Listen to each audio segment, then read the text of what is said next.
ছুটির তালিকা প্রকাশিত হয়, নিচে স্টার দিয়ে কি লেখে? চাঁদ দেখা সাপেক্ষে। মানে কি?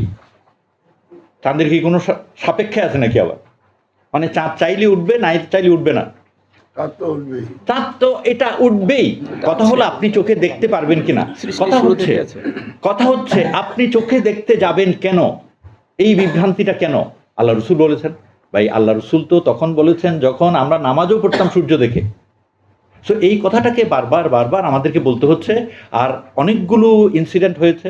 ওই যে কিসের আরাফাতের রোজা, তারপর যেমন এখন থেকে একটা টেস্ট করবেন, প্রত্যেকবার যখন বৌদ্ধরা বলে যে পূর্ণিমা, এই শুভ পূর্ণিমা, বৌদ্ধ পূর্ণিমা, আকাশে দেখবেন পূর্ণিমার চাঁদ, আর তখন আমাদের চাঁদের হিসাবে দেখবেন, আমাদের মুসলমানি চাঁদের হিসাবে 13 তারিখ।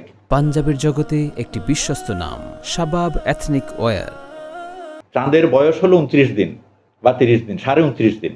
তো সেটার অর্ধেক হলে 14 পূর্ণিমা চাঁদ, মানে 14 তারিখের বেশি হতে হবে, 14+। কিন্তু আপনি বলছেন 13 তারিখ। তো আপনি চাঁদকে দেখতেছেন, সে বলতেছে যে আমার বয়স 14 দিন, আর আপনি বলতেছেন 13 দিন। সো এই বিভ্রান্তিগুলো থেকে আমাদেরকে বেরিয়ে আসতে হবে। এটার জন্য একমাত্র কাজ করতে পারবে সরকার।